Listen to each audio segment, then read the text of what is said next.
Hi, I'm Jennifer Mulchandani. And I'm Heather Michaelgard. Welcome to the M Word, where we have uncensored conversations on all things marketing. Due to COVID, we are not recording in the studio and apologize for any poor audio or technical glitches. As soon as it is safe, we will have our guests with us in the studio. Until then, stay healthy and wear a mask.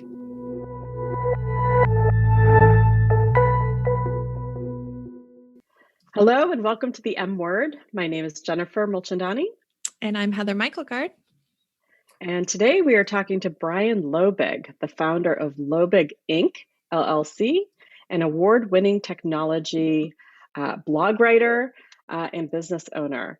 Brian has over 20 years working as a practitioner and administrator in the small business, nonprofit, human service, and technology fields with a special emphasis on SEO, web design, and social media. Thank you for joining us today, Brian. Happy to be here. Awesome. Well, and I should add, Brian, you and your business have been really important partners of Arlington Strategy for many, many years now. And I've appreciated that business partnership and your team's stellar support on SEO specifically. And so it's great to have you sit down and share more about your business today and your journey along the business, your marketing. So thank you. Why don't you start out by just setting the stage for our listeners? How long have you been in business? What are you doing for marketing? What is your role or your team's role in marketing your own business, as well as sort of how you market for your clients? I've been in business officially since 2010. Prior to 2010, I was the chief operating officer at a statewide nonprofit in Virginia, actually, Lutheran Family Services of Virginia. And I've always done like web design on the side ever since I got my degree from Marquette University in my MBA there, with the emphasis on information systems and nonprofits. I've always helped manage or create the websites for every organization, since college. I actually built Marquette University's first executive MBA website as a class project back in 1997. And so I really started the entrepreneurial journey when I got laid off back during that economic downturn, the big tech bubble burst in 2008, 2010. I laid some people off. I got laid off. My wife was in medical school. She's also an Army doctor, so she got stationed up here at Walter Reed, which is what brought us to the area. And then we prayed about it and decided I'm just gonna follow you around. We don't know where you're gonna be stationed when you graduate, so I'll just do this web design thing full time. Created a business plan and wound up here, and then I joined some local networking groups, and then things really started taking off. As far as like ways we do marketing for ourselves and for our clients, well, that's going to be like the whole conversation show probably. Yes, eventually we will get there. Brian, you had said that you love marketing, so let's jump into that. What do you love about it? I love getting visibility, exposure, clients, and new business for myself, and especially for the clients that I work with. I'm really trying to figure out what are some creative ways, inside and outside of the box ways of generating new business for clients. And there's so many. I really love the initial engagement with the client, because I go into it without an expectation of getting the business. I go into it with the expectation of getting them results. And so I'll usually start off with just giving them some what I call low-hanging fruit of things they can do to instantly improve their visibility. And then if the conversation grows from there, then we move on. And you've evolved over time. You were talking to us about the fact that in the beginning you were on Craigslist and Thumbtack, calling out to friends and family and kind of doing those guerrilla tactics. Can you talk to us about how your approach has evolved and where you started and where you are today? Yes, I think a lot of businesses go through a growth process. So you start off with what you have. You start off with your circle of control, things you have direct control over, which is the people that are connected to you. So your families and your friends, your business colleague, your current business colleagues. And then you want to do, I started out doing advertising on very low cost or free platforms. Back when I started, Craigslist was free to advertise. So there was a ton of junk and, kind of on that platform is from an advertising perspective. It's actually become a paid platform now. It's still incredibly cheap. But I did a lot of, initial kind of, putting information out on Thumbtack, for example. It's still a great platform for getting paid leads, depending on your industry. But it's also, I recommend people get a Thumbtack listing, if not for the paid lead perspective, for the backlink value and just for the director, building a platform and citations across the web. Thumbtack is a good one because they rank really high. I call getting information on directories like Thumbtack and other things as barnacle SEO. So you're attaching your business to something that's bigger than yourself, especially for new businesses that are starting out. You're going to have zero visibility in the search engines. And so getting connected to these other platforms that have page one visibility is a great way to get yourself on page one for that local area. And so Thumbtack is a good example because you can create a profile on there for free, even if you don't subscribe to the paid lead service. And so when you create a profile on there, it's visible instantly in your local area for those top keywords you're trying to rank for. And if somebody reaches out to you because they saw your Thumbtack profile, Thumbtack doesn't charge you for that lead because they found you directly through their platform. So there's different kinds of things that you kind of learn in this industry of how to get some good, visibility for low cost or even free if you have time to develop it. That's really interesting. And I want to dive a little bit more into sort of the evolution of the tactics because, when you start out and you're looking at these low cost or sort of alternative methods of getting found, did they stop working or did you just evolve because you were more sophisticated in your own knowledge of how to market, or was it a financial decision to evolve your own marketing and where you're putting emphasis on these different tactics? Sometimes things stop working. It's a constant evolution. For example, visibility on Facebook business pages used to be very high. Used to be when you put a post out there, people would actually see that. I mean, even Twitter posts, Twitter posts used to be, they used to not have an algorithm of what you were going to see. Used to be when somebody posted something, it would be just in chronological order. Now they've changed it to an algorithm. And so they're trying to show you things that you have interest in. Same things happen for Facebook business pages. Organic visibility on Facebook business has gone down to like maybe single digits of visibility when you post something on there. So that process, doesn't work very well for organic visibility unless you have a very engaged, audience. Unless you have a social media team that is really skilled in organic engagement. It takes a bit of effort and process to do that. Facebook groups are actually one of those things that can get some really good visibility on the Facebook platform, but organic Facebook pages is much more challenging. You really need to, in my opinion, that's one of the things that has evolved over time. You really need to have Facebook ad budget to get some visibility on there for a business. Yes. You're saying some really great stuff that we have also found to be true. And I loved your idea of starting a Thumbtack profile just to help with your SEO. I think that's a great idea. I think you called it SEO or Barnacle SEO. Barnacle SEO, I love that. So Brian, what have you tried that didn't work, that bombed? That's that Facebook organic visibility. So has not worked well, has bombed in the past when the clients have told us, we really don't have a Facebook ads budget, but we do have a budget to manage the Facebook page. So we want to try to get more visitors and connections just organically through Facebook. That has not worked. We still actually do that for some clients. They want to maintain a presence. So when somebody, goes to the platform, they can see that they're in business. They have some relevant, posts, informational. They can find unique content there. However, as a strategy to grow their followership, that has not worked for us without a budget. I do know some social media strategists who have some good experience with growing a followership through organic engagement, but that's not free. I mean, you really need to be active on that platform and really engaging and targeting people, organically, and doing some creative, outreach to get, organic engagement on there. It hasn't worked for my team. Well, I think what you just said, it like rings so true.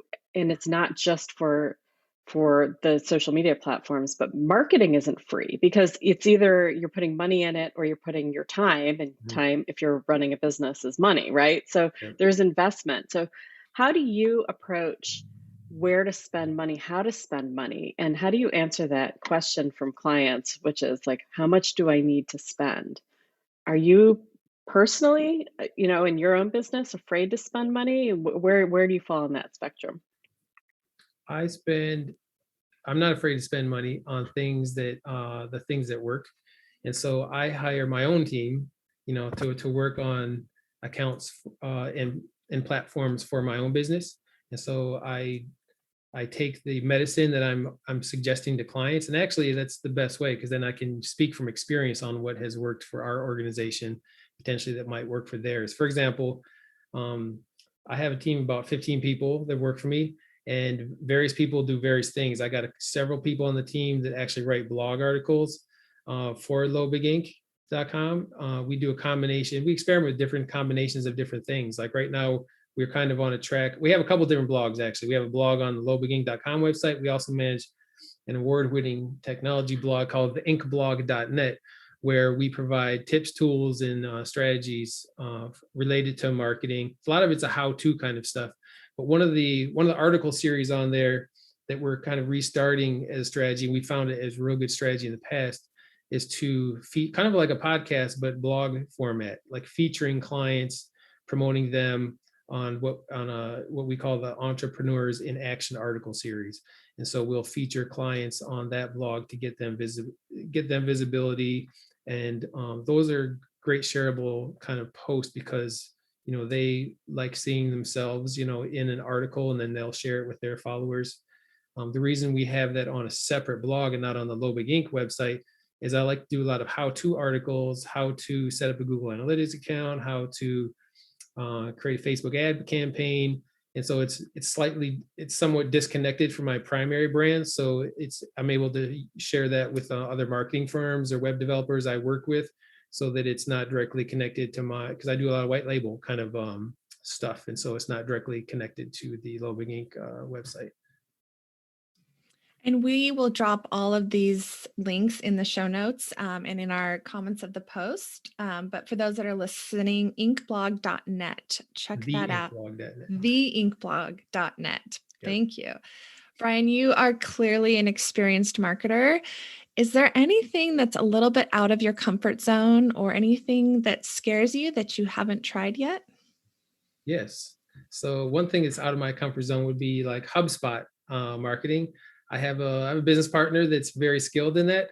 And so if I have a client that comes in that that's on the HubSpot platform, for example, I love to bring in partners to help work on strategies to work on that those kind of integrated content management systems.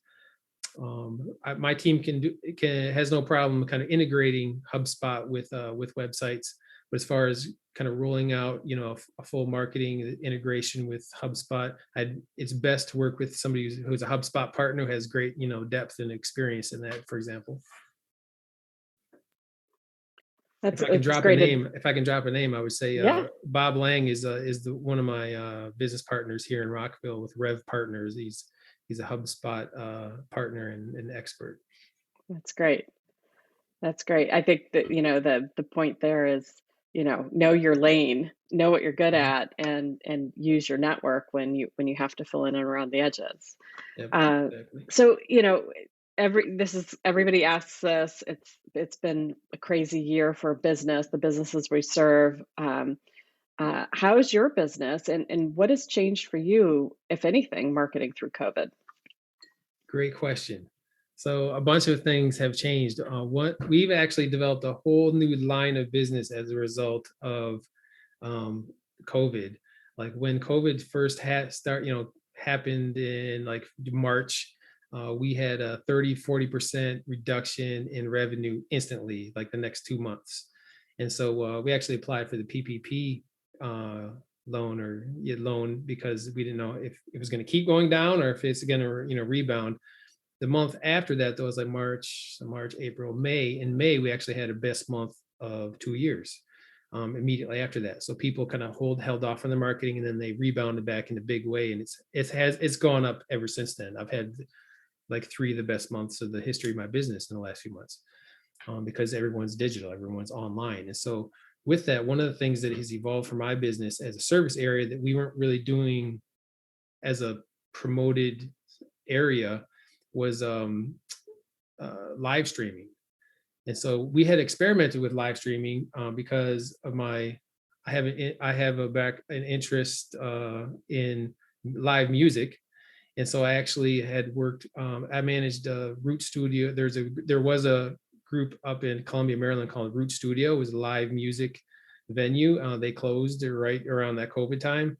And I would use that as an opportunity for my team to go up and practice, doing Facebook live stream interviews and music.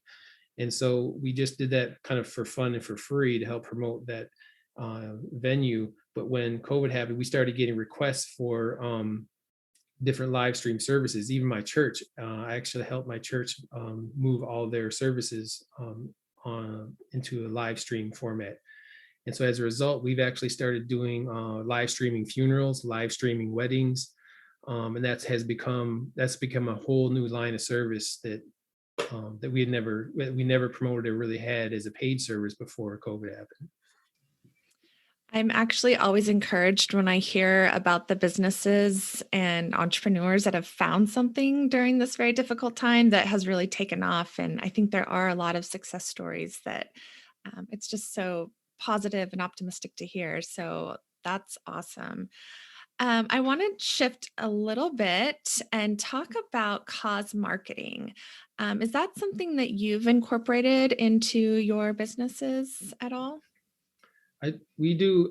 I consistently do regular kind of pro bono marketing for different organizations. We're always working with 2 to 3 or more nonprofits that need support. It's usually something that's directly tied to my own personal background or interest. So in my first life, when I got my psychology degree from Marquette, I worked as a drug and alcohol abuse counselor for quite a few years, actually. And so I have an affinity for people who especially work with the offender recovering population. And so I manage probably 3 or 4 websites related to the offender reentry programs, the recovering community. Birds of a Feather agency.org is one of those. I've recently created a collaboration with one of my own project managers who created a website called createdincolor.org. That is a website dedicated to people in the creative industries, people of color in the creative industries, and helping them get more visibility. And so my team is doing kind of helping manage the website, doing SEO for that platform. Most of my team, more than half of my team is of color. My own family is very diverse. I have 11 brothers and sisters, and most of us are biracial, African American, actually. And so I have strong connections to the, diversity. And so that's something that I've also participated in. I also volunteer. I'm actually a member of the Maryland Black Chamber of Commerce and serve on the marketing committee for them. And so that's a volunteer kind of thing as well. That's a lot of good that you're doing. I think it's really refreshing to see businesses that are being successful, but also then finding ways to partner and give back in the community. It's really win-win-win, right? Your business Absolutely. wins, the partner wins, and the community is all better off when businesses are working with the nonprofits. One of the business opportunities of providing free services for nonprofits and community organizations is that you can really do lots of experimentation. You can do lots of positive experimentation and practice with new staff coming on, interns that you're working with. You can really, like, one of the things I love to do, I always have like at least 1 or 2 interns working with our organization at any one time. I just brought in a high school senior from a high school in South Carolina. COVID has really hit South Carolina technology industry. A lot of web design companies have gone out of business in those rural communities. And so there's a lot of kids from those rural communities that want to get into tech and web and that kind of stuff, but they can't, but there's like literally no businesses have shut down. They can't even do it. So I actually had a referral from one of my partner agencies refer a student who wanted to get into web and tech. And so I'm onboarding him today, actually. And I'm going to be able to partner him, and he can work at a really primary role on some of these nonprofits he's actually going to be working with Created in Color, for example, helping develop social media strategy. The beautiful thing about that is he'll like have a major role with this nonprofit organization that he can put on his resume. We're going to help him set up a LinkedIn profile. The executive director of the organization will give him an amazing recommendation. And so it's really a wonderful opportunity to help people you're working with, as well as the nonprofits that are available out there. I love that. Brian, who do you look up to? Who do you follow to get inspiration or marketing advice, new ideas? Jennifer Molchandani from Arlington Strategy, of course. I love following I love following your newsletters. It's given me great ideas on how we can improve our newsletters. I think you guys do an amazing job, and with the nonprofit community as well. You guys have a really strong nonprofit community focus, which I really love and look up to, and look to you guys for actually ideas on how we can do things. Very, very bootstrappy and professional. Your guys' service. So that's one thing that's true. Other groups that people I look up to, people or organizations, that's the question that I look to for advice? Well, half of our business is SEO, like more than half. We do about at least 100 SEO projects every year. And so we follow some of the top, SEO folks, and I know a lot of them personally, like there's the Unknown Secrets of Internet Marketing, the best SEO podcast based in Houston, Texas. Actually, my team flew down there to go meet those guys, and we strategize on projects. They refer us on projects. I hire them for their high hourly rate when I have something complicated that we need resolved. There's some amazing SEO blogs out there that we follow. Some of the SEO podcasts, which are fantastic, is like SEO 101. It's really not 101 anymore. They've been on the air so long, it gets into really graduate level SEO advice. They try to keep the language understandable. Search Engine Journal is an amazing blog that we follow. Even Google's own blog is a good one to follow. That's who we look to advice. You really have to, because things change so much, the algorithm updates are continually happening. How even the search results display on Google are changing. So you really, if you're doing in this business, you really have to pay attention and follow, the leaders in the industry and like what's happening, what are the latest research people are doing, and then contribute to that knowledge base. You're exactly right. And thank you for the compliment, Brian. It's I can't even speak. It warms my heart in a way that it's hard for me to express, because I think I have the same mutual admiration for you and your team. So thank you for those compliments. Okay. I think what I hear from you with all of these resources and you investing in your team's ongoing sort of education and staying up to stuff in the field, it's marketing is not static, and it requires, and I think that's what separates experts like yourself. It's like you are taking on the responsibility of staying up to speed. Right. We have clients, and I'm sure you do too, who they can you just train us to do it? And we happily will do that. But the training it never stops. Right. To be expert.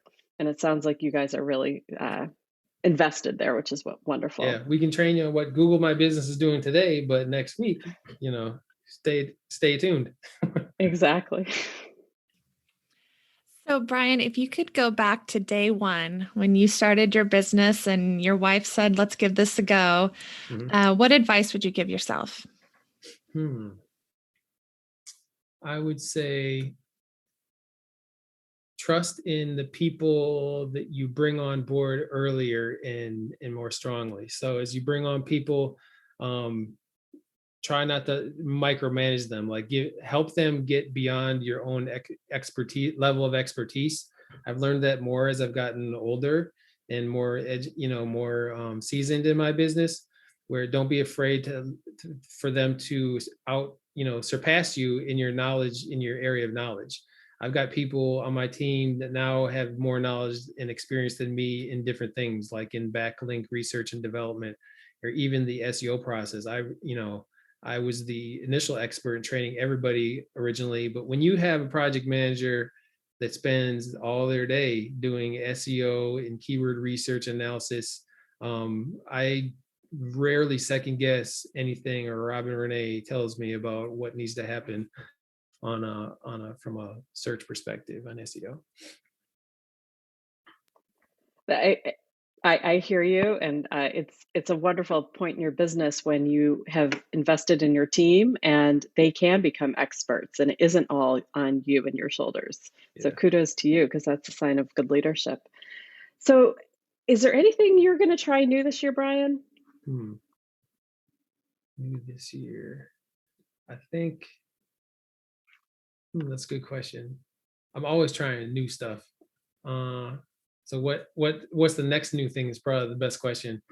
One of the things we've been doing, we've started to do more of is management of Google My Business. I know some SEO companies, SEO in quotes, that like all their entire business model is managing Google My Business pages. Like that's all they do is they help clients from an SEO perspective just manage their Google My Business page. That's it. They're not doing on-page SEO. They're not doing backlink development. They're literally just helping really maximize the opportunity of that Google My Business page. And they're getting their clients results just from that strategy, that free platform, without Google ads, without paid advertising. And I'm really following them, and I'm starting to, I'm always kind of adjusting my own services. Like, for example, if we're doing ongoing SEO, there's certain, like, that's one of the ways our SEO has changed. Like, we will look at the Google My Business page. That's a requirement before we do any SEO. They have to have a claimed and optimized Google My Business page. If we're doing ongoing SEO, it has to be actively managed, if not by us, by them, because it's such a foundational element of visibility on the internet now. And so that's one thing we're kind of experimenting with. We'll probably be doing more of is more active management, more experimentation on that particular platform.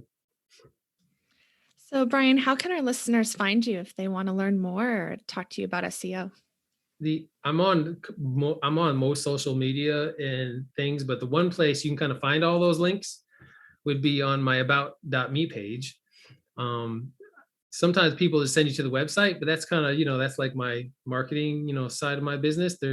If you want to find out anything about me, or if you want to connect with me on the platform that you're most comfortable with, like if you're a Twitter person, go to about.me/Brian Loebig, and you'll see kind of a one-page profile and links to every social media I'm on, and link to every major website that I'm on. And you can follow me wherever you're comfortable. I like to give people that advice. Follow me however you like to follow people. And the other reason I like to promote about.me is because it's free. And it's one of those online profiles you can build out for like personal branding SEO, to get some, visibility, like especially a startup organization, don't have a lot of money, create that profile. And that can be, your first website on the internet.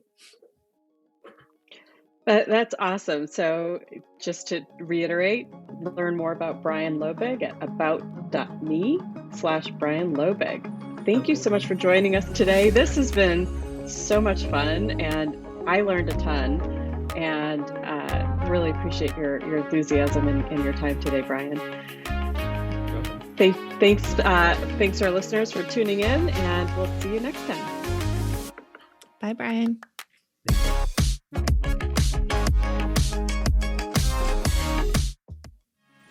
Thanks for listening. We hope you'll come back. Subscribe to the M Word wherever you listen to podcasts. And for more uncensored conversations, visit the M Word page at arlingtonstrategy.com.